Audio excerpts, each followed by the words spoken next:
सामईन कराम, आप सुन रही हैं एक दिलचस्प आप बीती जिसका नाम है धुंधली राहें। ये इस सिलसिले की किस्त नंबर 5 है। मुझे उम्मीद है आपको मेरी ये काविश पसंद आ रही होगी। आपने अगर अभी तक मेरा चैनल कहानी घर सब्सक्राइब नहीं किया तो अभी मेरे चैनल को सब्सक्राइब करके बेल नोटिफिकेशन ऑन कर लीजिए ताकि आने वाली हर नई कहानी की इत्तला बर वक्त आप तक पहुंच सके। आने वाले 15-16 दिनों में ख्वाजा साहब ने मुझे इस मखसूस रक्स में ताक कर दिया। उसने 10 लड़कों के साथ पूरे रक्स की मशकें कराईं। उस रक्स ने मुझ में बरतरी का एहसास पैदा कर दिया। इसमें मेरा रोल ही ऐसा था। उन 15 दिनों में एक रात फिजी आ गई। ये ख्वाजा साहब का खुफिया इंतजाम था। कोई औरत, खा वो नौकरानी ही हो, मर्दाना हिस्से में नहीं जा सकती थी और कोई मर्द जनाना हिस्से की तरफ नहीं जा सकता था। ऐशो इशरत और गुनाहों की इस दुनिया में ये पाबंदी बड़ी अजीब लगती थी। फिजी डरी डरी आई थी। उसने कीमती कपड़े पहन रखे थे और वो बनी संवरी हुई थी। मैंने पहली बार महसूस किया कि वो एक खूबसूरत लड़की है। वो नवाब की तीसरी बेगम गुलशन आरा की खादमा थी और वो खुश नजर आ रही थी। इतने बूढ़े नवाब की बेगम तो बहुत बूढ़ी होगी, मैंने फिजी से कहा। बिल्कुल जवान है, फिजी ने कहा।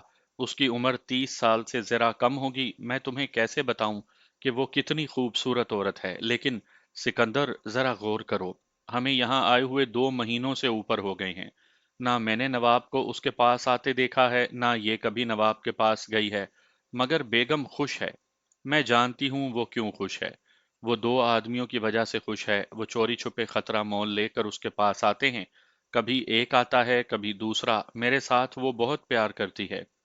फिजी ने मेरे साथ ऐसी बातें शुरू कर दी जैसे मुझे उसके साथ इश्क वाली मोहब्बत हो गई हो। मैंने उसकी गलत फहमी दूर करने की कोशिश नहीं की। वो जल्दी में थी, मुझे उसके साथ हमदर्दी थी। उसकी इज्जत के साथ हमदर्दी थी। मैं सिर्फ ये देखना चाहता था कि उन लोगों ने उसे किसी और रास्ते पर तो नहीं डाल दिया। उसका मुझे इत्मीनान हो गया। मैं जानता था कि उसके साथ बुरा सलूक होता तो मैं उसकी कोई मदद नहीं कर सकता था। मैं सिर्फ अपनी तसल्ली के लिए उसे देखना चाहता था। वो थोड़े से वक्त के लिए मेरे पास रही और चली गई। रक्स की रात आ गई। उस रोज महल के बाहर गहमा गहमी और भाग दौड़ लगी रही। अंग्रेज अफसर जब आए तो मैं दूर से देख रहा था। वो नवाब जो अपनी रियाया का बादशाह बना हुआ था, 1 घंटा पहले ही बड़े गेट पर जा खड़ा हुआ था। उसके साथ उसके बॉडीगार्ड थे। 6 घोड़ों की बग्घी तैयार खड़ी थी। अंग्रेज अफसरों को देखकर नवाब झुक कर दोहरा हो गया। वो इतना बूढ़ा हो चुका था कि उसके लिए सीधा होना महाल था, लेकिन वो सीधा हो गया। हर अफसर ने अपना एक हाथ आगे बढ़ाया और नवाब ने दोनों हाथों से मुसाफा किया और हर अफसर के सामने वो झुका। ज़ियाफ़त का इंतज़ाम बाहर लॉन में किया गया था। मुझे ख्वाजा साहब ने बताया था कि चंद एक नवाबों, महाराजों और शहर के रईसों को मदऊ किया गया है। रक्स के लिए मुझे और लड़कों को सूरज गरूब होने पर ही तैयार करना शुरू कर दिया गया था। लड़कों के जिस्म मरमर जैसे थे। उनके कपड़े उतार दिए गए थे। उनका लिबास चंद एक पत्ते और फूल थे। फूलों का एक एक हार हर लड़के के सर पर बंधा हुआ था। मेरी कमर के गिर्द बारीक चमड़े की झालरें बांधी गई थीं और उनके साथ तलवार लटक रही थी। मेरे सर पर सिकंदर आजम वाला खुद था, जिसके ऊपर परों का गुच्छा लगा हुआ था। ये खुद हल्का फुल्का था लेकिन फौलाद का लगता था। मेरा बाकी तमाम जिस्म नंगा था। 2.5-3 महीनों में मुझे बड़ी मकवी ग़िज़ा खिलाई गई और रक्स की मश्क कराई गई थी। इससे मेरा जिस्म बड़ी अच्छी शक्ल में आ गया था। जिस्म फुर्तीला भी हो गया था। रक्स हरी घास पर हुआ और उसके लिए ख्वाजा साहब ने खास धुन बनाई थी। पहले मेरा हरीफ रक्स की अदाओं से गया।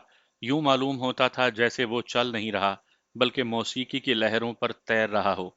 उसके बाद लड़के एक दूसरे के पीछे रक्स के लिए गए। रंगीन रोशनियों में वो ऐसे लगते थे जैसे शफाफ पानी में जल परियां तैरती जा रही हों। लड़के दायरे में आहिस्ता आहिस्ता रक्स करने लगे। मेरा हरीफ उनसे जरा दूर अलग किस्म का रक्स कर रहा था। ऐसे लगता था जैसे वो लड़कों को तंग करना चाहता हो। ये रक्स की अदाएं थीं। लड़के उससे बचने की कोशिश कर रहे थे। ये भी रक्स की अदाएं थीं। कभी ऐसे लगता जैसे एक भेड़िया हिरनों के दरमियान ये देखता फिर रहा हो कि वो किस पर हमला करे।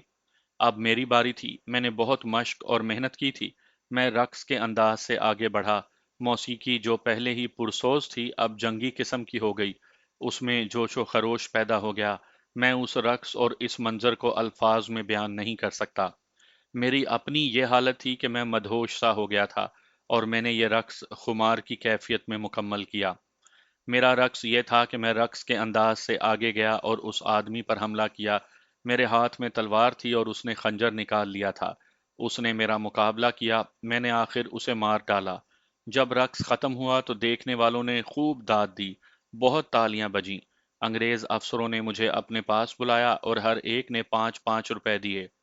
خواجہ صاحب نے مجھے بتایا تھا کہ اس رقص میں ایک یونانی کہانی بیان کی گئی تھی۔ مجھے وہ کہانی یاد نہیں رہی، اتنا ہی یاد ہے کہ اس رقص نے دیکھنے والوں کو مسحور کر لیا تھا۔ یہ نصف گھنٹہ جاری رہا تھا۔ رقص دیکھنے والوں میں نواب کی تینوں بیگمات اور چند اور عورتیں بھی تھیں۔ ان میں سے 3 4 نے بھی روپے پھینکے تھے جو خواجہ صاحب نے اٹھائے تھے۔ اس رات ہم پر روپیوں کی بارش ہوئی تھی، بعد میں خواجہ صاحب نے ہم سب میں تقسیم کر دیے۔ ایک بڑی خوبصورت عورت نے مجھے اپنے پاس بلایا تھا۔ اس نے 5 روپے کا نوٹ میرے ہاتھ میں دیتے ہوئے میرا ہاتھ پکڑ لیا اور دبایا تھا۔ میں نے اس کے ہونٹوں پر مسکراہٹ دیکھی تھی۔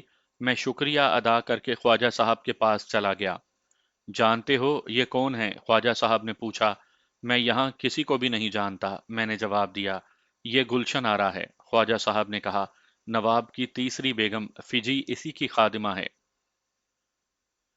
دوسرے ہی دن خواجہ صاحب نے مجھے اپنے کمرے میں بلا لیا۔ تم پر ایک جال آ رہا ہے، خواجہ صاحب نے کہا۔ بیگم گلشن آرا نے تمہیں بلایا ہے، لیکن تم نہیں جاؤ گے۔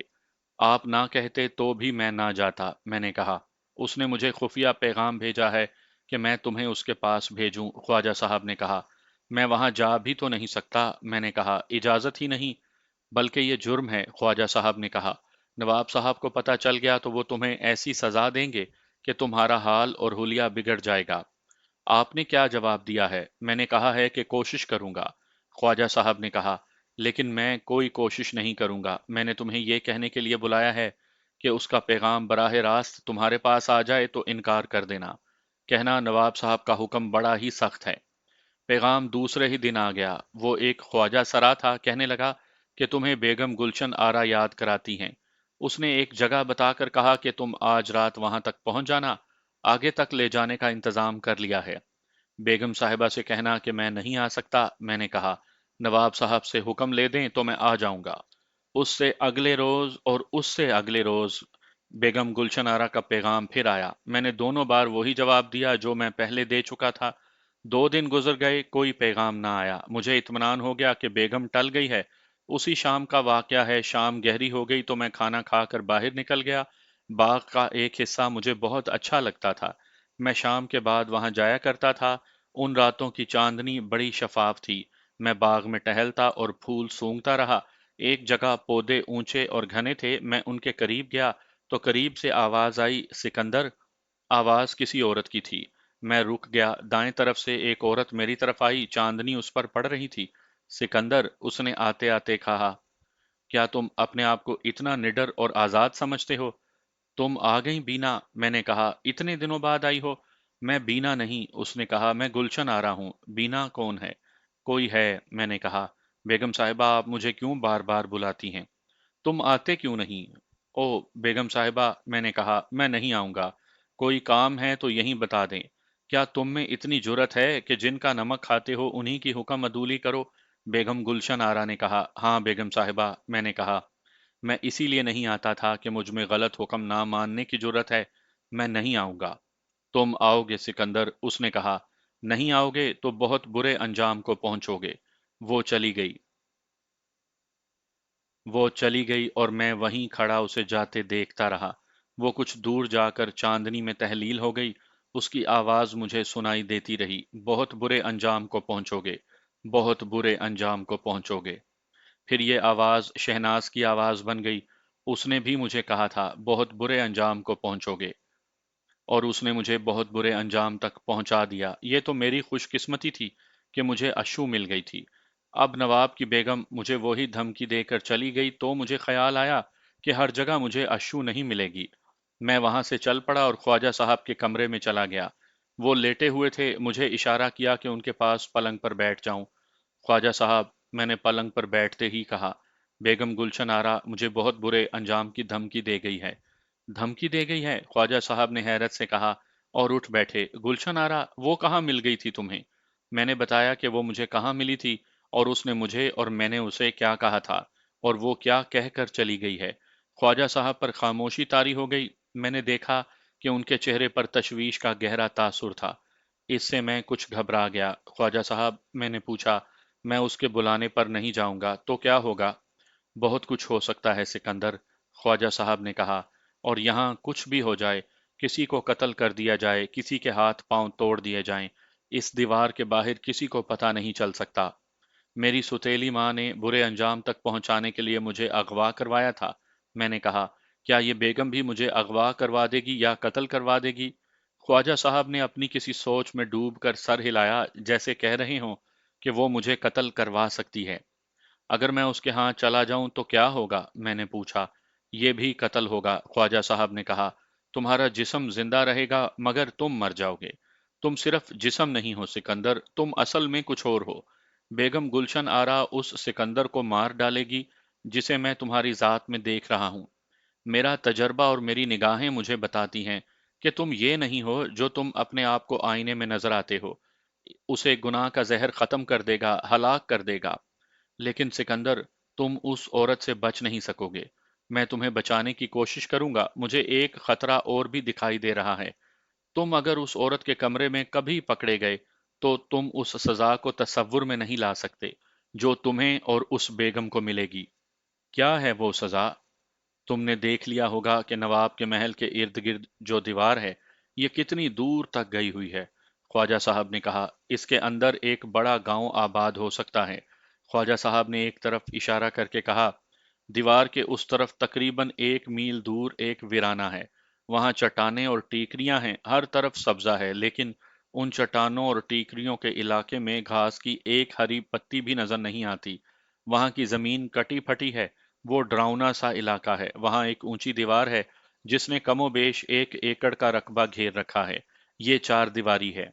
उसके एक तरफ लोहे का एक दरवाजा है जिसके बाहर वजनी ताला लगा रहता है। उसके अंदर एक कमरा बना हुआ है, उसमें कुछ भी नहीं। दीवार के ऊपर कांटों वाली तारें लगी हैं। उस पर अक्सर 2-4 गिद्ध बैठे रहते हैं और उस 4 दीवारी के ऊपर गिद्ध उड़ते भी रहते हैं। वो क्यों? वहां उन्हें इंसानों का गोश्त खाने को मिलता है, ख्वाजा साहब ने जवाब दिया। नवाब किसी ऐसे मुजरिम को जिसने महल की हदूद में जुर्म किया हो, सजाए मौत देना चाहे तो उसे उस 4 दीवारी में छोड़ आते और बाहर ताला चढ़ा देते हैं।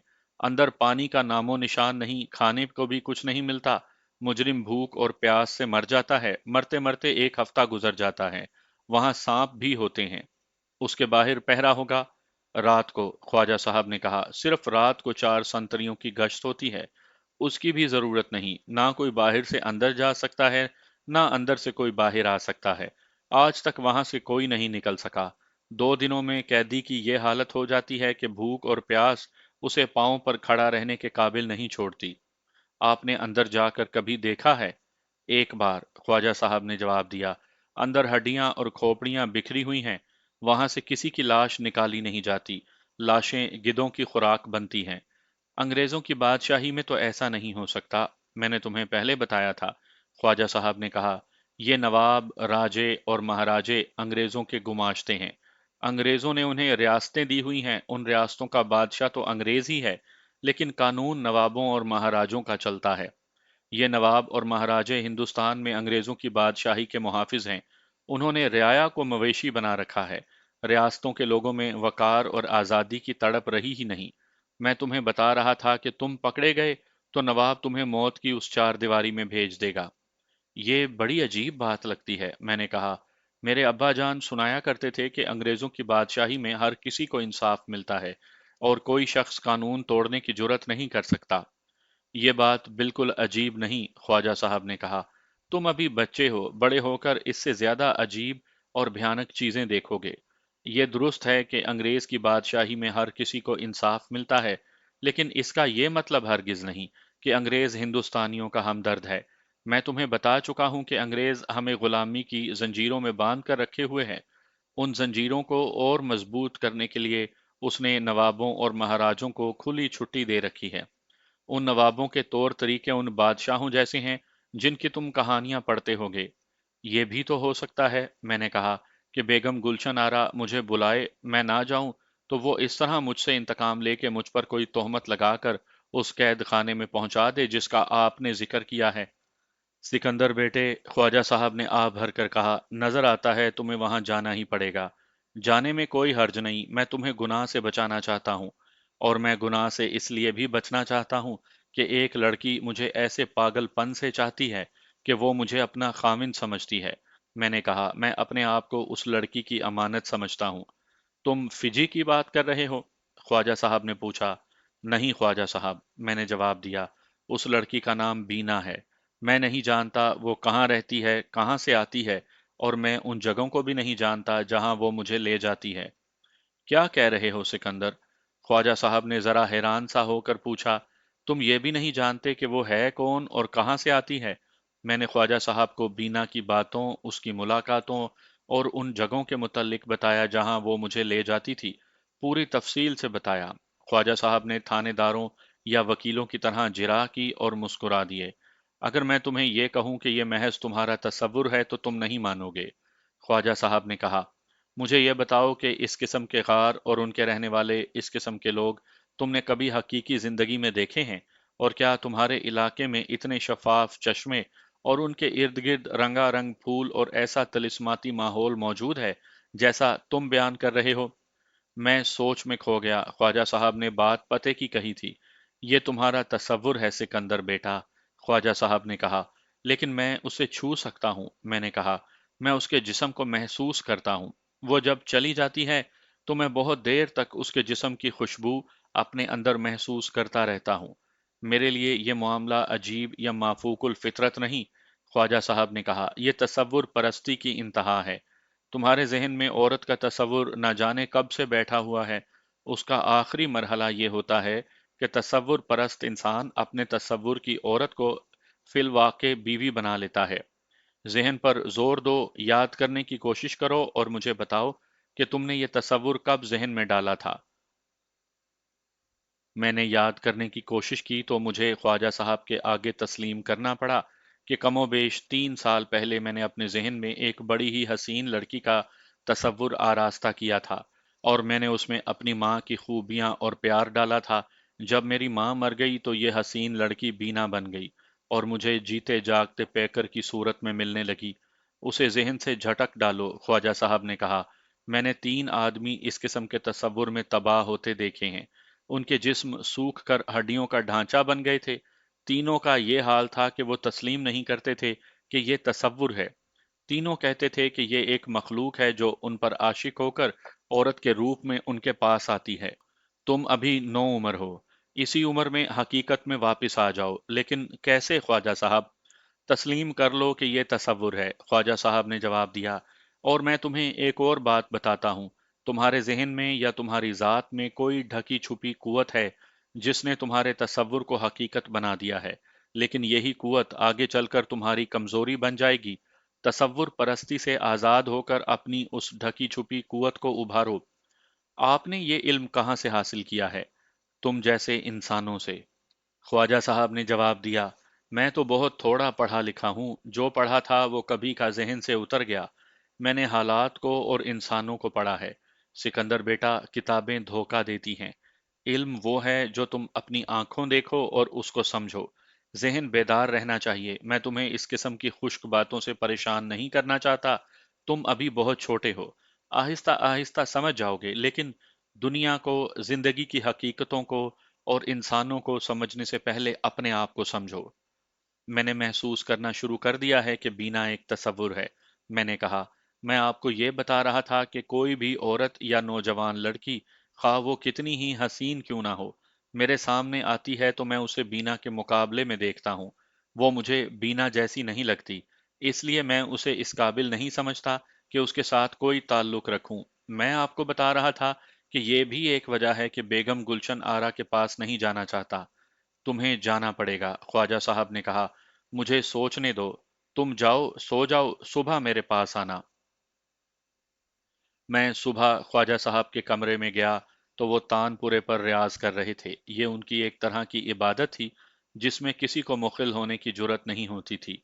मैं एक तरफ बैठकर उन्हें देखता रहा।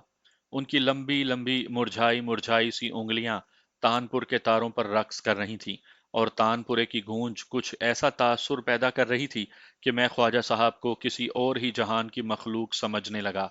मैं नहीं जानता फरिश्ते कैसे होते हैं। उस रोज मुझे यूं लगा जैसे फरिश्ते ख्वाजा साहब जैसे होते हैं। ख्वाजा साहब का वजूद एक किताब की मानिंद था जिसे मैं अभी समझ नहीं सका था। कुछ देर बाद उनका रियाज खत्म हुआ, उन्होंने तानपुरा अलग रखा और वो मेरी तरफ देख कर मुस्कुराए। मैं रात सो नहीं सका। उन्होंने कहा, रात भर सोचता रहा हूं कि तुम वहां जाओ या ना जाओ। मैंने जाने के नताइज पर भी गौर किया है और ना जाने के नताइज पर भी। जाने में यही होगा ना कि वो तुम्हें एक गुनाह का जरिया बनाएगी। नेकी और बदी के दरमियान बाल जैसी एक लकीर है जो किसी भी वक्त जहन से मिटाई जा सकती है। गुनाहगार सोचता है कि यही जिंदगी है और यही जन्नत है। उसके जहन से जहन्नुम का तसव्वुर मिट जाता है। आप मेरी आकबत की बातें कर रहे हैं। मैंने वैसे ही कह दिया। नहीं बेटा, ख्वाजा साहब ने कहा, मैं इस दुनिया की बात कर रहा हूं। अगर तुमने अपने आप को गुनाह से आलूदा कर लिया तो तुम्हारी वो खुदादाद कुवत मर जाएगी जो अभी तुम नहीं देख रहे, मैं देख रहा हूं। और अगर तुम उसके पास ना गए तो इसका नतीजा बड़ा ही खौफनाक हो सकता है। फिर मैं क्या करूं? अब वो तुम्हें बुलाए तो चले जाना, ख्वाजा साहब ने कहा, और यूं करना कि उसके सामने बैठकर उसकी आंखों में नजरें जमा लेना। जहन में इधर उधर का कोई ख्याल, कोई वहम और कोई खौफ ना आने देना। आंखें उसकी आंखों में डालकर अपने आप से ये अल्फाज कहना कि तुम बुरी औरत नहीं हो और मैं तुम्हारे किसी काम नहीं आऊंगा। ये बात अपने दिल में इस तरह कहना जैसे तुम उससे मुखातिब हो। मेरा तजर्बा बताता है कि वो तुम्हारी नजरों से बचने के लिए इधर उधर देखेगी, लेकिन तुम नजरें उसकी आंखों में डाले रखना और अपने आप से ये कहते रहना कि हम गुनाह नहीं करेंगे। इससे क्या होगा? मुझे उम्मीद है कि वही होगा जो मैंने सोचा है, ख्वाजा साहब ने कहा। मैंने ऐसे होते देखा है। मेरी आंखों में देखो। ख्वाजा साहब मेरे सामने हो गए और मैंने उनकी आंखों में देखना शुरू कर दिया। शायद आधा मिनट गुजरा होगा कि ख्वाजा साहब का जिस्म जरा सा लर्जा और उन्होंने अपनी रानों पर बड़ी जोर से हाथ मारा। ऐसे ही होगा, उन्होंने पुरजोश लहजे में कहा। बिल्कुल इसी तरह उसकी आंखों में देखना, तुम उस पर गालिब आ जाओगे। ख्वाजा साहब, मैंने कहा, मैं अपने मुतल्लिक ये सुन सुनकर परेशान हो गया हूं कि तुम में एक कुवत है, तुम में कोई माफूकुल फितरत ताकत है। बचपन में एक पगली ने मुझे देखकर मेरी माँ से यही कहा था। ये ताकत क्या है? आप भी इसी ताकत की निशानदही करते हैं। ये कुवत हर इंसान में होती है, ख्वाजा साहब ने कहा। अल्लाह ताला ने किसी इंसान को इन कुवतों से महरूम नहीं रखा। ये इंसान का अपना काम है कि इन कुवतों को उभारता और उनसे काम लेता है। उन्हें तस्लीम ही नहीं करता या उनसे बेखबर रहकर उन्हें जंग खूरदा कर देता है। गुनाह अमलन किए जाए या तसव्वुर में, ये उन कुवतों को खा जाता है। तुम जैसा कोई इंसान ऐसा भी होता है जिसकी कुवतें अज खुद बेदार होकर मरकूज हो जाती हैं। तुम देखते हो कि धूप किसी चीज को आग नहीं लगा सकती। अगर तुम आतिशी शीशे में उसी धूप को किसी चीज पर मरकूज कर दो तो उस चीज को आग लग जाती है। ऐसा क्यों होता है? इसलिए कि सूरज की बिखरी हुई किरणें एक मुकाम पर मरकूज हो जाती हैं और सब की तपिश मिलकर आग बन जाती है। इस असूल को सामने रखो और अपनी कुव्वतों को मरकूज कर दो। किसी वजह से, शायद तुम्हारी मासूमियत की वजह से, तुम्हारी ये ताकत जिसकी मैंने निशानदही की है सामने आ गई है। अपने जहन को साफ रखो, तुम बदी पर गालिब आ जाओगे। ये चीजें रूहानियत के इल्म में मिलती हैं। ये इल्म हासिल करने के लिए तुम्हें कोई किताब पढ़ने की जरूरत नहीं। तुम गुलशन आरा के पास चले जाना और जैसे मैंने कहा है वैसे करना। अगले रोज फिजी आ गई। उसने मुझे कहा कि गुलशन आरा ने आज रात बुलाया है। उसने मुझे एक जगह बताई जहां मैंने पहुंचना था और फिजी ने मुझे आगे लेकर जाना था। फिजी जब जाने लगी तो मैं थोड़ी दूर तक उसके साथ गया। वो अचानक रुक गई और मेरे सामने आकर मेरे कंधों पर हाथ रख दिए। उसके चेहरे पर उदासी और बेचारगी का तासुर था। सिकंदर, उसने जज्बाती से अंदाज में कहा, जिसके पास तुम जा रहे हो वो मलिका है। उससे तुम्हें सब कुछ मिल जाएगा, इनाम भी मिल जाएगा, लेकिन उससे तुम्हें वो मोहब्बत नहीं मिलेगी जो मेरे दिल में है। क्या तुम जानते हो कि मेरे दिल में तुम्हारी कितनी मोहब्बत है? अगर मुझ में कुछ ताकत होती और मेरी कोई हैसियत होती तो मैं तुम्हें किसी दूसरी औरत के पास ना जाने देती। मुझे भूल ना जाना। मैंने जिसे मोहब्बत समझा था वो एक धोखा था। अब पता चला है कि मोहब्बत क्या होती है। मैंने उसे कुछ भी ना कहा। मैंने उसकी गालों पर हल्की सी थपकी दी और मैं मुस्कुरा दिया। तुम जाओ फिजी, मैंने कहा। अगर तुम्हारी मोहब्बत सच्ची हुई तो वो मेरी मदद करेगी। रात को मैं बाग के उस गोशे में चला गया जहां फिजी मेरे इंतजार में खड़ी थी। मैंने उससे कुछ भी ना कहा, वो भी खामोश रही। उसने अपना एक हाथ मेरे हाथ में दे दिया और चल पड़ी। मैं डर रहा था कि रास्ते में ही पकड़ा जाऊंगा। मुझे मालूम था कि महल के जनाने हिस्से में कोई मर्द नहीं जा सकता। मैंने सोचा कि वो आखिर नवाब की बेगम है, उसने मुझे बचाने का कोई इंतजाम कर ही रखा होगा। फिजी मुझे एक राहदारी में ले गई जो तारीक थी, इतनी तारीक कि मुझे फिजी भी नजर नहीं आती थी। चलते चलते फिजी रुक गई और मेरे साथ लिपट कर सिसकियां भरने लगी। मैं ऊंचा बोल नहीं सकता था क्योंकि वहां पकड़े जाने का डर था। मैं उसे थपकियां देता रहा। मैं जानता था कि आंसुओं और सिसकियों की जबान में वो क्या कह रही है। थोड़ी ही देर के बाद वो मुझे साथ लेकर चल पड़ी। आगे हल्की हल्की रोशनी आ गई। एक अधेड़ उम्र औरत आहिस्ता आहिस्ता चलती सामने से आ रही थी। लिबास से पता चलता था कि वो खादमा है। करीब आकर वो एक तरफ हट गई। उसने सर से फिजी को कोई इशारा किया। इसे मालूम है, फिजी ने आहिस्ता से मुझे कहा। बेगम ने इसे इनामो कराम दे रखा है। ये मुझे इशारा कर गई है कि मैदान साफ है। महल की गलियां भूल भुलैया जैसी थीं। कई मोड़ काटकर फिजी ने मुझे एक दरवाजे के सामने रोक लिया। उसने आहिस्ता से दरवाजा खोला और मुझे इशारा किया कि मैं अंदर चला जाऊं। कमरे की खुशबू ने मेरा इस्तकबाल किया। ऐसे लगता था जैसे ये खुशबू मुझ पर नशा तारी कर देगी और मैं उसमें भटक जाऊंगा। कमरे में हल्की हल्की सब्ज रंग की रोशनी देखी। बेगम सामने सोफे पर बैठी थी। उसके होंठों पर मुस्कुराहट थी। उसने ऐसा लिबास पहन रखा था जिसमें से उसका जिस्म साफ नजर आता था। ये गालिबन उसका शब्बे ख्वाबी का लिबास था। उसके खुले हुए और सफेद कांधों पर बिखरे हुए बाल इतने दिलकश थे कि मसनूई लगते थे। उस रोशनी और उस लिबास में वो अपनी उम्र से बहुत ही कम लगती थी। उसकी उम्र ख्वाजा साहब के कहने के मुताबिक 30 साल से एक आध साल ऊपर ही होगी, लेकिन वो मेरी हम उम्र लगती थी। तुम आ ही गए, उसने ऐसी मुस्कुराहट से कहा जिसमें वो तासुर नहीं था जो बीना और फिजी की मुस्कुराहटों में नजर आता था। आपका हुक्म ही ऐसा था, मैंने नौकरों के लहजे में कहा। मुझे आप ना कहो, गुलशन आरा ने मुस्कुराहट को और ज्यादा इश्ताल अंगेज करते हुए कहा। आओ बैठो। मैं उसके सामने छोटे सोफे पर बैठ गया, लेकिन उसने दोनों हाथ आगे करके मुझे कहा कि मैं उसके पास बैठूं। मैं उठा और उसके सोफे पर बैठ गया।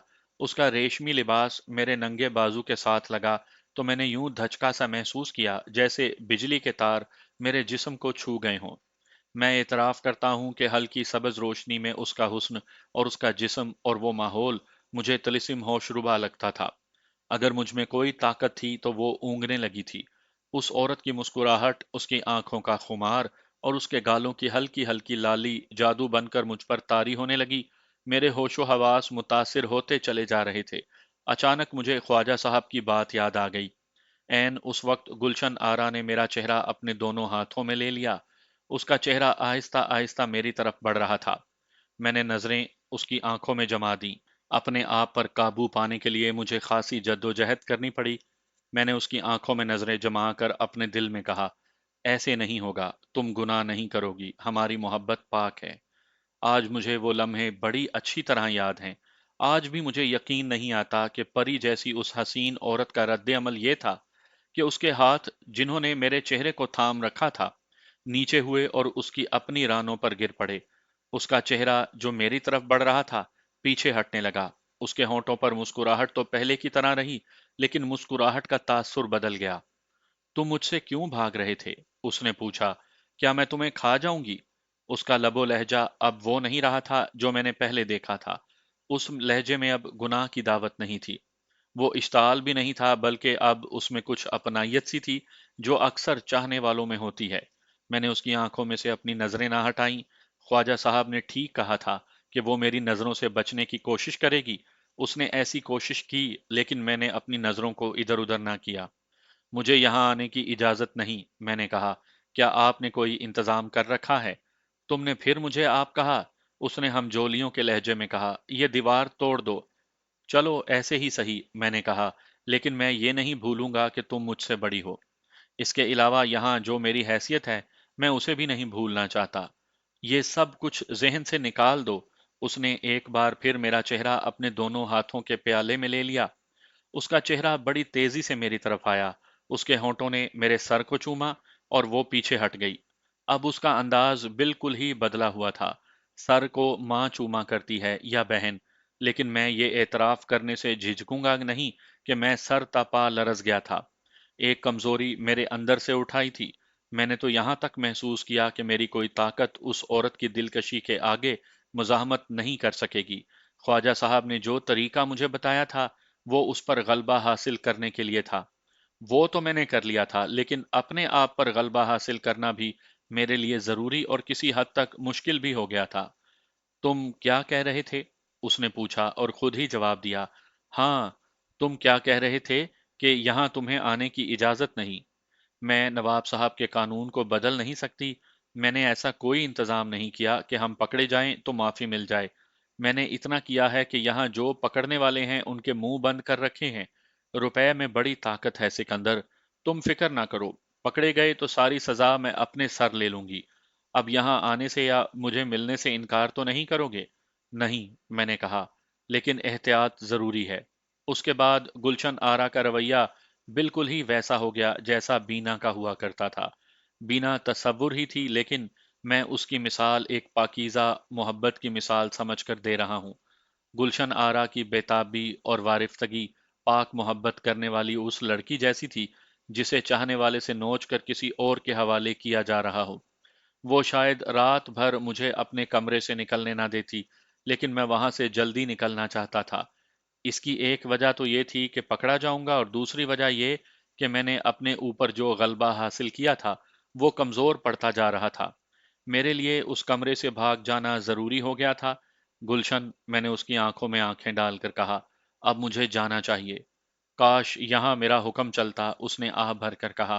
तुम्हें चले ही जाना चाहिए। वो उठ खड़ी हुई, फिर मैं उठा।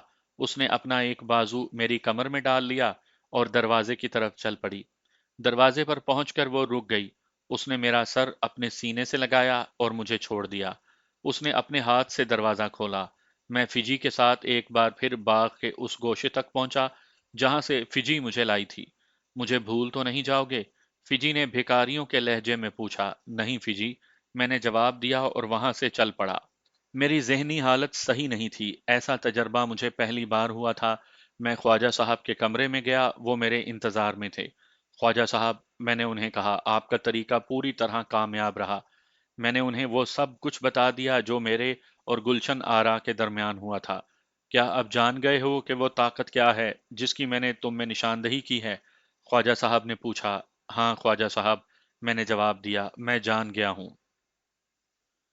दूसरे दिन ख्वाजा साहब ने रक्स करने वाले तमाम लड़कों को बुलाकर रक्स की मशक करवाई। गाना और रक्स ऐसे फन हैं जिनके लिए मशक बड़ी जरूरी होती है। ख्वाजा साहब मशक करवाने में बड़े सख्त थे।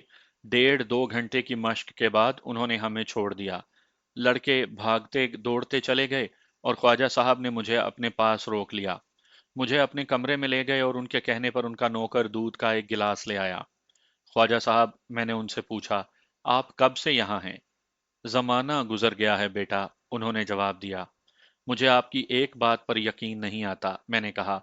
आप कहते हैं कि आपने कुछ भी नहीं पढ़ा, लेकिन मैं आपको बहुत बड़ा आलिम और फलसफी मानता हूँ। रक्स के बजाय मुझे इसी इल्म में डाल दें जो खुदा ने आपको अता किया है।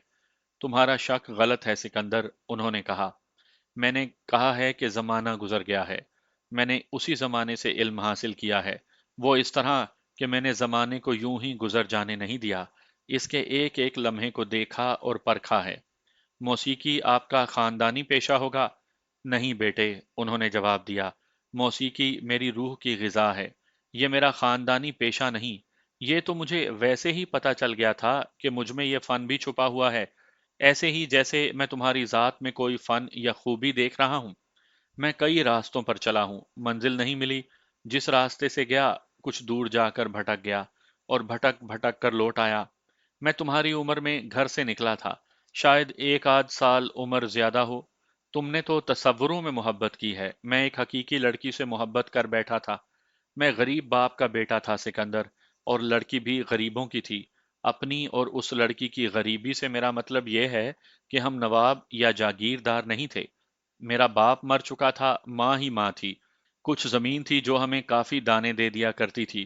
باپ نے سکول بھیج کر کچھ پڑھا بھی دیا تھا۔ ماں نے نہ جانے میرے لیے کیا کیا خواب دیکھے تھے، لیکن میں محبت کے چکر میں پڑ گیا۔ میں نے ماں سے کہا کہ میں اس لڑکی کے ساتھ شادی کرنا چاہتا ہوں۔ ماں نے میرے لیے ایک اور لڑکی دیکھ رکھی تھی۔ میں نے اسے اپنی پسند بتائی تو ماں اسی روز اس لڑکی کی ماں سے ملی اور بات پکی کرائی۔ پھر یہ بات مشہور ہو گئی، گاؤں میں سب کو پتہ چل گیا، اور یہیں سے میری مصیبت کا آغاز ہوا۔ اس گاؤں میں ایک بہت بڑا زمیندار تھا۔ گاؤں پر اسی کی حکومت تھی۔ اس وقت تک اس کی عمر میرے باپ جتنی تھی۔ ایک روز اس نے میری ماں کو اپنے گھر بلایا۔ ماں واپس آئی تو اس نے مجھے بتایا کہ اس لڑکی کا رشتہ مجھے نہیں ملے گا، کیونکہ زمیندار اس کے ساتھ خود شادی کرے گا۔ مجھے طیش آئی اور میں گاؤں میں ہر کسی سے جو منہ میں آیا کہنے لگا۔ یہ باتیں زمیندار تک پہنچی۔ اس نے مجھے اپنے گھر بلا کر اپنے نوکروں سے پٹوایا۔ میرے منہ میں جو آیا میں نے کہہ ڈالا، لیکن خدا نے لاٹھی اس کے ہاتھ میں دے رکھی تھی، اس لیے گاؤں کی ساری بھینسیں اسی کی تھیں۔ میں ہڈیاں توڑوا کر وہاں سے نکل آیا۔ 3 4 روز کے بعد زمیندار نے اس لڑکی سے شادی کر لی۔ میں نے کیا کیا نہ سوچا، میں نے تو یہ بھی سوچ لیا تھا کہ اس زمیندار کو قتل کر کے لڑکی کو ساتھ لے کر کہیں دور نکل جاؤں گا۔ میں تو پاگل ہو چکا تھا۔ تیسرے روز ایک عورت نے مجھے اس لڑکی کا پیغام دیا۔ لڑکی نے کہا تھا کہ زمیندار میرے جسم کا مالک بن گیا ہے، لیکن میں اس سے یہ جسم چھین لوں گی اور گاؤں کے لوگ اس جسم کو مٹی میں دفن کر دیں گے۔ لڑکی نے یہ بھی کہلا بھیجا تھا کہ میں تمہاری نہیں ہو سکی، دیکھ لینا کہ میں کسی اور کی ہو کے نہیں رہوں گی۔ تم زندہ رہنے کی کوشش کرنا، اپنی ماں کا دل نہ دکھانا۔ اگلے ہی روز گاؤں میں یہ خبر پھیل گئی کہ زمیندار کی نئی دلہن نے زہر پی لیا ہے اور وہ مر گئی ہے۔ میں تمہیں بتا نہیں سکتا کہ میری حالت کیا ہوئی۔ اگر میری ماں بھی مر چکی ہوتی اور میں اکیلا ہوتا تو سارے گاؤں کے سامنے اس زمیندار کو قتل کر دیتا۔ میں پاگل پن میں یہ کہتا پھرا کہ زمیندار نے لڑکی کو خود زہر دیا ہے، کیونکہ لڑکی اسے قبول نہیں کر رہی تھی۔ میرا یہ الزام بھی زمیندار تک پہنچا۔ لڑکی کو ابھی دفن نہیں کیا گیا تھا۔ شام کے وقت پولیس آ گئی۔ گاؤں کے لوگ کہتے تھے کہ لڑکی نے خودکشی کی ہے تو پولیس کیوں آئی ہے؟ اس کی وجہ اس وقت معلوم ہوئی جب پولیس کا ایک سپاہی مجھے پکڑ کر وہاں لے گیا جہاں تھانے دار بیٹھا تھا۔ تھانے دار نے مجھے کہا کہ میں نے اس لڑکی کو زہر دیا ہے۔ مجھ پر زمیندار نے یہ الزام لگایا تھا کہ میں نے لڑکی کو زہر دیا ہے، کیونکہ پہلے میں اس لڑکی کے ساتھ شادی کرنا چاہتا تھا۔ زمیندار نے پولیس کو یہ بھی کہا تھا کہ میں اسے بھی زہر دینا چاہتا تھا۔ میں کم عمر تھا، کوئی تجربہ نہیں تھا۔ میں سمجھا کہ پولیس مجھے گرفتار کر کے لے جائے گی اور پھانسی چڑھا دے گی۔ میں نے تھانے دار کی ایک ہی بات سنی تو میں نے وہیں سے ایک جست لگائی اور بھاگ کھڑا ہوا۔ میرا جسم پھرتیلا تھا۔ شام خاصی گہری ہو چکی تھی۔ جسم کی پھرتی، پھانسی کے خوف اور تاریکی نے میری بہت مدد کی۔ میں کسی کے ہاتھ نہ آیا اور غائب ہو گیا۔ میں یہ بات بہت مختصر سنا رہا ہوں۔ اگر ایک ایک قدم اور ایک ایک منٹ کی تفصیل سناؤں تو کئی دنوں بھی میری کہانی ختم نہ ہو۔ یہ سمجھ لو کہ میں بھاگتا رہا اور پھر مہینے اور سال گزرتے رہے اور میں بھاگتا ہی رہا۔ میرا زیادہ تر سفر اپنے پاؤں پر طے ہوا۔ اس وقت سواری کا کوئی ایسا زیادہ انتظام نہیں تھا جتنا آج کل ہے۔ میں ملک کے دوسرے سرے میں جا نکلا۔ اس سفر کے دوران بہت لوگ ملے، اچھے بھی برے بھی، بہت اچھے اور بہت برے بھی۔ میں پناہیں ڈھونڈتا پھرتا رہا۔ لوگ جو کچھ کہتے تھے وہ میں دھیان سے سنتا تھا، اور وہ جو حرکتیں کرتے تھے وہ میں بڑی غور سے دیکھتا تھا۔ میں نے ہر مذہب کے لوگوں کو دیکھا۔ لوگوں کے مذہب مختلف تھے، لیکن فطرت میں سب لوگ ایک جیسے تھے۔ میں چونکہ مسلمان تھا اس لیے میں نے ایک مسجد میں جا پناہ لی۔ چونکہ یہ مسجد تھی، خانہ خدا تھا اور امام مذہبی پیشوا تھا، اس لیے میں نے اسے سچ بتا دیا کہ میں مفرور ہوں۔ مجرم ہونا اور بات ہے اور مفرور ہونا بالکل ہی اور بات ہے۔ پولیس کی حراست میں بھاگنا بھی ایک جرم ہے۔ اس امام نے کہا کہ وہ مجھے اپنے پاس رکھ لے گا اور میں اس کی اور اس کے گھر کی خدمت گزاری کروں گا۔ اس کے ساتھ ہی اس امام نے مجھے ڈرایا کہ میں نے اپنے فرائض میں کوتاہی کی تو میں یہ یاد رکھوں کہ میں مفرور ملزم ہوں۔ میں نے اسے کہا کہ میں خانہ خدا میں اس لیے آیا ہوں کہ مجھے مذہب کی پناہ اور رہنمائی مل جائے۔ میں نے کوئی گناہ نہیں کیا تھا، نہ میں کسی کا ملزم تھا۔ میں نے اس امام کی مدد سے مذہب میں ڈوب جانے کی کوشش کی، لیکن امام اپنی خدمت کے لیے مجھے اس طرح استعمال کرتا رہا جس طرح اسے مال غنیمت میں ایک غلام مل گیا ہو۔ مذہب کی پناہ تو یوں سمجھو کہ خدا کی پناہ ہوتی ہے۔ میں نے کہا नहीं बेटा, ख्वाजा साहब ने कहा, मजहब कुछ और चीज है और अक्सर मजहबी पेशवा बिल्कुल ही मुख्तलिफ चीजें होते हैं। मैंने यही खराबी उस मस्जिद के इमाम में देखी। मैंने बड़ी मुश्किल से वहां 6-7 महीने गुजारे और वो शहर छोड़कर निकल खड़ा हुआ। मैंने कई घरों में नौकरी की, लेकिन सब मुझे मस्जिद के इमाम की तरह नौकर और अपना गुलाम ही समझते रहे। मुझे ना कहीं प्यार मिला ना सुकून। इस तरह भटकने और मारे मारे फिरने के बाद एक रोज मैं एक और दरवाजे पर जा गिरा। एक बूढ़ा बाहर निकला जिसकी उम्र इतनी ही थी जितनी आज मेरी है। मैं उसके आगे बहुत रोया। वो एक मुसलमान मौसीकार था। मैंने सबसे पहले तो उससे कुछ खाने को मांगा। मैं 2 दिनों के फाके से था। उसने मुझे कुछ खाना खिलाया और कहने लगा कि मेरी आवाज में उसे लोच सी नजर आती है। मैंने उसे बताया कि गांव में कभी कभी मैं गाया करता था। खाने के बाद उसके कहने पर मैंने उसे एक दो शेर गा कर सुनाए, तो उसने मुझे कहा कि मेरे अंदर एक खजाना छुपा हुआ है और मैं दर दर ठोकरें खाता फिरता हूँ। मुख्तसर ये कि उसने मुझे अपने पास रख लिया। खुदा ने उसके दिल में मेरा प्यार और मेरी हमदर्दी पैदा कर दी थी, वरना उसका ये आलम था कि गाने बजाने के शौकीन उसकी शागिर्दी में बैठने के लिए उसकी मिन्नतें करते थे और वो उन्हें कबूल नहीं करता था। वो मौसीकी का बहुत बड़ा उस्ताद था। उसने मुझे अपने घर में रख लिया और अपनी शागिर्दी में बिठा लिया। मुझे आज तक मालूम नहीं कि मेरी माँ कब तक जिंदा रही और कब मर गई थी। मैं उधर कभी नहीं गया। मेरे उस्ताद ने ठीक कहा था कि मेरे अंदर खजाना छुपा हुआ है। उसकी रहनुमाई से यह खजाना बाहर आने लगा। वो मुझे बाकायदा रियाज करवाता था। उसने मुझे राग रागनियां भी सिखा दी। मेरी शादी भी उसी ने कराई। फिर मौसीकी मेरा जरिया मुआश बनी। फिर मेरी रूह की ग़िज़ा भी। खुदा ने मुझे एक बेटा दिया। मैंने उसका नाम मुमताज़ अहमद रखा। मैं रक्स और नगमों में ऐसा डूबा जैसे पता ही ना चला हो कि 20 बरस गुजर गए हैं। मेरा उस्ताद मर चुका था। अब मैं उसकी गद्दी पर बैठा था। मेरा बेटा 18-19 बरस का हो चुका था। उसने वही गलती की जो मैं कर बैठा था। वो एक ऐसी लड़की के साथ मोहब्बत की पींगें बढ़ा बैठा जिस पर एक जागीरदार की नजर थी। क्या आपका बेटा भी गाने बजाने में दिलचस्पी रखता था? मैंने पूछा। नहीं, ख्वाजा साहब ने जवाब दिया। वो इस फन की तरफ नहीं आया। उसकी दिलचस्पियां कुछ और थीं। वो पहलवानी करता था, कबड्डी खेलता था और घूमता फिरता रहता था। उसकी यारी दोस्ती अच्छी किस्म के लोगों के साथ नहीं थी। वो बदनाम किस्म का बदमाश तो नहीं था, लेकिन बदमाशों के साथ निमटना और बदमाशी के रंग ढंग जानता था। उसने मुझे बताया कि वो फलां लड़की के साथ शादी करना चाहता है। मुझे अपना वक्त याद आ गया। मैंने उसकी जिद पर उस लड़की के रिश्ते की बात की। मुझे मालूम नहीं था कि तारीख अपने आप को दोहरा रही है। लड़की के माँ बाप ने रिश्ता दे दिया। कुछ दिनों के बाद मेरा बेटा इस हालत में घर आया कि उसके कपड़े फटे हुए थे और चेहरे पर एक दो चोटों के निशान थे। उसने बताया कि फलां जागीरदार के साथ उसकी लड़ाई हो गई है। मैंने तो जमींदार से मार खा ली थी, लेकिन मेरे बेटे ने ईंट का जवाब पत्थर से दिया। जागीरदार को भी मारा पीटा और उसके आदमियों को भी। मेरा बेटा पहलवान था, मार उसने भी खाई, लेकिन उसने मारा पीटा भी बहुत। थोड़ी ही देर के बाद पुलिस के 2 सिपाही आए और मेरे बेटे को पकड़कर थाने ले गए। वो रात भर थाने में रहा। सुबह 2 सिपाही फिर मेरे घर आए और मुझसे पूछा कि तुम्हारा बेटा कहाँ है। मैंने उन्हें बताया कि उसे थाने ले गए थे। वो कहने लगे कि वो थाने से भाग गया है। उन्होंने मेरे घर की तलाशी ली, मेरी और मेरी बीवी की बहुत बेइज्जती की, मेरे दूसरे बच्चों को भी डराया धमकाया और चले गए।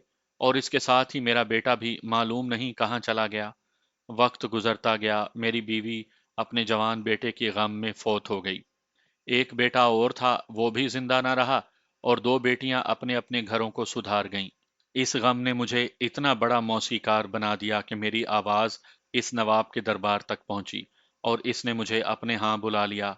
ये नवाब है, ये मेरी मौसीकी से मशहूर हुआ, लेकिन ये न जान सका कि मेरी आवाज में और मेरे साज के अंग अंग में कैसा गम और कैसा दुख भरा हुआ है। मैं मौसीकी ही में डूब गया। मेरे सामने इस फन के नए से नए रास्ते खुलते चले गए। फिर ऐसे हुआ कि मेरा बेटा जो थाने से भाग गया था मुझे मिल गया। उस वक्त उसकी उम्र 30 और 40 साल के दरमियान थी, लेकिन वो अब मुमताज अहमद नहीं था। अब वो ताजा डाकू था और लोग उसे उसी नाम से याद करते थे। ताजा डाकू? मैंने हैरान होकर पूछा। क्या वो यही? हाँ, ख्वाजा साहब ने जवाब दिया। वो यही ताजा डाकू है जिसने तुम्हें और फिजी को यहाँ तक पहुंचाया है। پھر وہ اچھا آدمی تو نہ ہوا نا؟ میں نے کہا۔ وہ بہت اچھا آدمی ہے سکندر، خواجہ صاحب نے کہا۔ اس کی جگہ کوئی اور ہوتا تو تم دونوں کو نہ جانے کہاں پہنچا دیتا۔ فجی نوجوان لڑکی تھی، کیا میرے بیٹے نے اس کے ساتھ چھیڑ چھاڑ کی تھی؟ نہیں کی تھی نا؟ اس نے تو اس لڑکی کو نظر بھر کر دیکھا بھی نہیں تھا، میں نے کہا۔ اور ان سے پوچھا وہ آپ کو کس طرح ملا تھا، کہاں ملا تھا؟ خدا نے باپ بیٹے کو ملانا تھا، خواجہ صاحب نے جواب دیا۔ وہ مجھے اس وقت ملا جب اس کی شہرت دور دور تک پہنچ چکی تھی۔ اس کے تصویر ہر تھانے میں لگی ہوئی تھی۔ ہندو ساہوکاروں کے لیے غریب کسانوں اور دیہاتیوں پر حکومت کرنے والے زمینداروں اور جاگیرداروں کے لیے وہ دہشت ناک ڈاکو، اور پولیس کے لیے وہ چھلاوا بن چکا تھا۔ ایک روز اس نے مجھے راستے میں روک لیا۔ مجھے کسی نے رقص کرنے والی دو لڑکیوں کے متعلق بتایا تھا۔ میں نواب سے اجازت لے کر بگی میں ان دونوں کو لا رہا تھا۔ دیہاتی علاقے سے گزرنا تھا۔ واپس آتے راستے میں شام ہو گئی۔ میرے ساتھ محل کے دو محافظ تھے۔ اس قسم کی بگیوں میں بڑے امیر لوگ سفر کیا کرتے ہیں۔ چار آدمیوں نے ہمیں روک لیا۔ سورج غروب ہو رہا تھا۔ ان چاروں میں ایک کا چہرہ مجھے مانوس سا نظر آیا، جیسے اسے پہلے بھی کہیں دیکھا ہو۔ میں بگی سے اترا اور ان کے سامنے جا کھڑا ہوا۔ اس شخص نے، جس کا مجھے چہرہ مانوس لگا تھا، مجھے کہا آپ میرے بزرگ ہیں۔ میں آپ کو بتا دیتا ہوں کہ میں تاجہ ڈاکو ہوں۔ ان کے زیورات اور آپ کے پاس جتنی نقدی ہے مجھے دے دیں۔ اس کے ایک ساتھی نے کہا اور یہ دونوں لڑکیاں بھی ہمارے حوالے کر دیں۔ اگر یہ آپ کی بیٹیاں ہوتی تو ہم ان کی طرف آنکھ اٹھا کر نہ دیکھتے۔ میں انہیں جانتا ہوں، یہ ناچنے والی طوائفیں ہیں۔ میں نے اپنے دونوں محافظوں کی طرف دیکھا۔ وہ بڑی عالی شان وردیاں پہنے ہوئے تھے اور ان کے پاس تلواریں بھی تھیں، لیکن اب ان کی تلواریں تاجے کے دو ساتھیوں کے پاس تھیں اور وہ دونوں کھڑے کانپ رہے تھے۔ میں تاجے سے کچھ کہنے ہی لگا تھا کہ اس نے نظریں میرے منہ پر جما لیں۔ میں نے بھی اسے غور سے دیکھا۔ اس نے میرا نام پوچھا۔ میں نے نام بتایا تو اس نے پوچھا، ممتاز نام کا آپ کا کوئی بیٹا ہوا کرتا تھا؟ میں پہلے ہی اس کے چہرے کو مانوس سمجھ رہا تھا۔ میں اس کے سوال کے جواب میں اس کے ساتھ لپٹ گیا۔ خون نے خون کو پہچان لیا۔ باپ بیٹا بہت روئے۔ اس کے ساتھی اور میرے ساتھی ہمیں دیکھ کر حیران ہو رہے تھے۔ ہم دونوں سب سے الگ ہو کر پرے چلے گئے۔ میں نے اسے پھر بتایا کہ میں کہاں ہوں۔ اسے تو میں دیکھ رہا تھا کہ وہ کہاں پہنچ گیا ہے۔ وہاں سے اس کی واپسی ممکن نہیں تھی۔ اس نے مجھے بتایا کہ نواب کے محل میں اس کی رسائی ہے اور ایک بار وہ وہاں جا بھی چکا ہے۔ اس نے کہا کہ وہ مجھے ملنے آئے گا۔ اس نے اپنے ساتھیوں سے کہا کہ وہ میرے محافظوں کی تلواریں واپس دے دیں۔ ہم ایک بار پھر بغل گیر ہوئے اور میں وہاں سے چل پڑا۔ میں نے کچھ دور آ کر محافظوں کو برا بھلا کہنا شروع کر دیا اور کہا کہ میں نواب سے شکایت کروں گا۔ انہوں نے اور کوچوان نے بھی میری منت سماجت شروع کر دی۔ میں نے انہیں یہ نہ بتایا کہ تاجہ ڈاکو میرا بیٹا ہے۔ مجھے خیال آ گیا کہ یہ میرے خلاف شکایت کر سکتے ہیں کہ میں تاجے ڈاکو سے گلے لگ کے ملا تھا۔ میں نے انہیں کہا کہ وہ کسی کے ساتھ ذکر نہ کریں کہ ہمیں ڈاکوؤں نے روکا تھا۔ پھر تاجہ آپ کے پاس آیا تھا؟ میں نے پوچھا۔ ایک بار نہیں، کئی بار، خواجہ صاحب نے بتایا۔ میں نے اسے کہا تھا کہ کسی کی بہو بیٹی پر بری نظر نہ رکھنا اور کسی عورت پر ہاتھ نہ اٹھانا۔ اس نے بتایا کہ اس کا شکار بڑے امیر لوگ ہوتے ہیں۔ اس نے جب پکا ڈاکو بن کر اپنا گروہ بنا لیا تھا تو اس نے اس جاگیردار کے گھر کا صفایا کر دیا تھا جس کے ساتھ اس کی لڑائی ہوئی تھی، اور اسے تھانے لے گئے تھے۔ یہ اس زمانے کی بات ہے جب ڈاکہ زنی بھی ایک پیشہ ہوا کرتا تھا۔ ڈاکوؤں کے کچھ اصول ہوتے تھے۔ پولیس انہیں ڈھونڈتی پھرتی تھی اور وہ آج یہاں کل وہاں اپنا کام کر جاتے تھے۔ آج کل کے جرائم پیشہ لوگوں کی طرح وہ ہر کسی کو نہیں لوٹتے پھرتے تھے۔ تاجہ ڈاکو انہی ڈاکوؤں میں سے تھا جنہوں نے تاریخ میں نام پیدا کیا تھا۔ یہ تو میں آپ کو بتا چکا ہوں کہ اس سطح کے ڈاکو کس کو لوٹتے اور کس طرح لوٹتے تھے۔ دیہات کے لوگ ان کی عزت کرتے اور انہیں پولیس سے بچا لیا کرتے تھے۔ اس کی وجہ یہ تھی کہ یہ ڈاکو غریب پرور تھے۔ میں نے تمہیں اتنی لمبی بات اس لیے سنائی ہے کہ تم جان سکو کہ یہ دنیا اور یہ زندگی ایک کتاب ہے۔ خواجہ صاحب نے کہا، انسان کی فطرت کے یہ دو پہلو ہیں۔ دیکھو، مجھ پر ظلم ہوا تو میں نے مذہب میں، لوگوں کی خدمت اور محبت میں، اور پھر موسیقی میں پناہ لی اور سکون پایا۔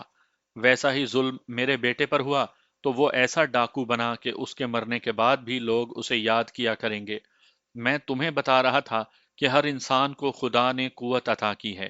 یہی قوت کسی کو ڈاکو اور کسی کو موسیقار بنا دیتی ہے۔ خواجہ صاحب بولتے بولتے چپ ہو گئے، جیسے انہیں کچھ اور یاد آ گیا ہو۔ پھر کہنے لگے، मैं तुम्हारे ज़हन पर इतना बोझ डाल रहा हूँ जो तुम अभी नहीं उठा सकते। अभी तुम शायद ना समझ सको। इंसान और हालात तुम्हें समझा देंगे। आंखों, कानों और दिमाग को खुला रखना। ख्वाजा साहब ने ठीक कहा था कि वो मेरे ज़हन पर बोझ डाल रहे थे। मैं जब उनके कमरे से निकला तो मेरे ज़हन पर इतना बोझ था कि मेरे कदम लड़खड़ा रहे थे। मेरी जज्बाती दुनिया को ज़लज़लों के झटके झंझोड़ रहे थे। गुलशन आरा मेरे ज़हन से निकल गई थी और मेरी आंखों के सामने ख्वाजा साहब और ताजा डाकू फिर रहे थे। बाप बेटा कहाँ से चले थे और कहाँ पहुंच गए थे। और मुझे अपना तो पता ही नहीं था कि मेरी मंजिल कहाँ होगी और गुलशन आरा मुझे कहाँ तक पहुंचा कर दम लेगी। ख्वाजा साहब कहते थे कि इस औरत से मिलते भी रहो और अपना दामन भी बचा कर रखो।